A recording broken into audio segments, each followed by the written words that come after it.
আমার সকল বন্ধুকে সুপ্রভাত এবং লাইভ চ্যানেলে স্বাগত জানিয়ে দিনটাকে আজকে দোকান থেকে শুরু করছি। বন্ধুরা সবাই কেমন আছেন বলুন, আশা করি ভালো আছেন। আজকে দোকান থেকেই শুরু করছি, প্রায় দিনকার মতনই। চলুন, বাকি এসছে, ব্যাটা তো আগে থেকেই এসছে, একটু তিনজন মিলে চা খেয়ে নিই। বন্ধুরা আমাদের চা খাওয়া চলছে, আর খদ্দের একটি হয়েছিল। চলুন, চাটা খাচ্ছি না, পান করছি। হ্যাঁ বন্ধুরা, ভাবছেন তো সেই চা খেতে খেতে গপ্প করেছি আপনাদের সঙ্গে, আর তারপর থেকে আর গপ্প করা হয়নি।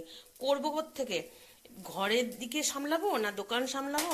যাই হোক, ঠাকুরের কৃপাতে আজকে খদ্দের হয়েছিল। বাড়ি এলাম 1:30টায়, এসে আবার একটি ভুল দেখছি। মাছ ভাজার দরকার 6টা, ভাজা দরকার মানে কি সব উল্টোপাল্টা হয়ে যাচ্ছে।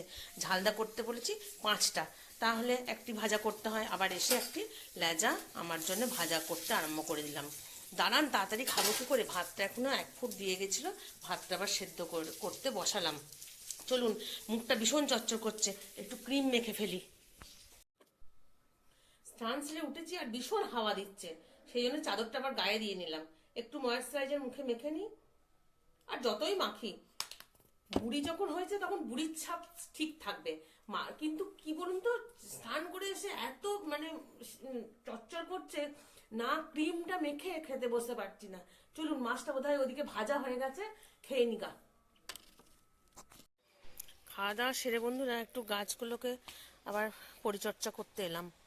ওই টবটি ব্যাটার পায়ে লেগে ভেঙে গেল, তার জন্য ওই টব থেকে এটাতে ব্যাটা মাটিটা কুড়ে নিয়ে এসে টবটাতে দিয়ে দিচ্ছে। এই গোলাপটা খুব ভালো গোলাপ হয়।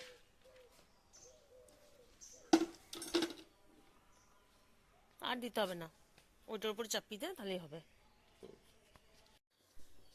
কড়াই গরম হয়ে গেছে বন্ধুরা, একটু তেল দিয়ে দিচ্ছি, আর দেবো একটু শুকনো লঙ্কা, জিরে ফোড়ন।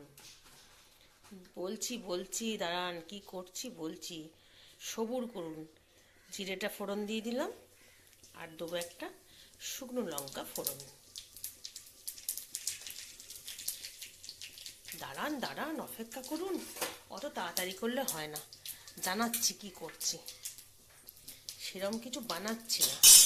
দাঁড়ান, একটু ডাল ছিল পরশুকার, সেটাকে একদম শুকনো শুকনো করে আমি করে রেখেছিলাম। ছোলার ডাল, লঙ্কাটা খুব করেই গেছে, ওই জন্য কাশিটা এলো।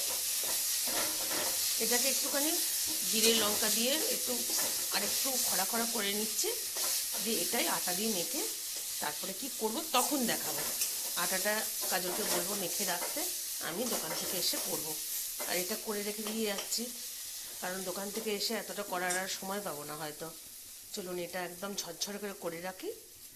কাজলকে বলবো আটা মেখে রাখতে, আর সবজিটা করে দিয়ে যেতে। চলুন করে ফেলি। এই যে বন্ধুরা, হয়ে গেছে, একদম ঝরঝরে করে ভাজা ভাজা করে নিয়েছি। চলুন, এটাকে ঢাকা দিয়ে রেখে দিয়ে এখন এসে করব। আর এখন যাব দোকানে, না দোকানে যাব না, এখন জামা কাপড়গুলো গোছাবো। ওখানে কাঁচা জামা কাপড়গুলো তুলে রেখে দিয়েছি, গুছিয়ে নিয়ে তারপরে যাব দোকানে। চলুন চলুন বন্ধুরা, একটু জামা কাপড়গুলো গুছিয়ে নিয়ে, এখন এরকম করে গুছিয়ে রেখেছি, গুছিয়ে নিয়ে একটু রেস্ট করে যাচ্ছি দোকানে।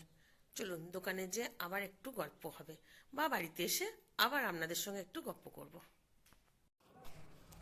বন্ধুরা, কালকে গেছে বড়দিন, আজকে খাচ্ছি কেক। আর কেক খেতে খেতে মনে পড়লো, এই রে, বন্ধুদের সঙ্গে তো একটু শেয়ার করা হলো না।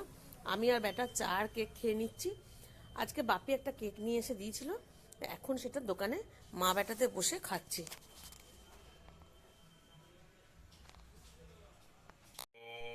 দোকান থেকে এসে বন্ধুরা নই কেটে নিয়ে ডালটা দিয়ে একটু ডাল পুরি করবো ভাবছি। আর ওইদিকে বেটা প্রাণায়াম করছে।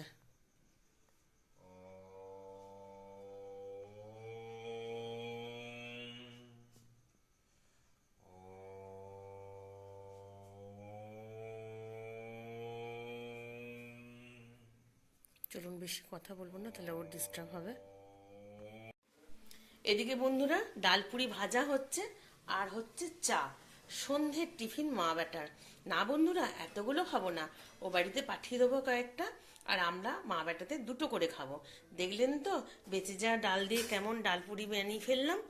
তাহলে বন্ধুরা আজ যাই, আসবো আরেকদিন। আজ যাই, তাহলে আজকে যাই।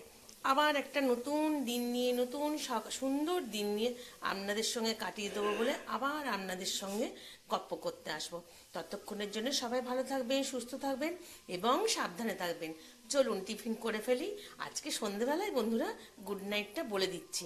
Tata, good night.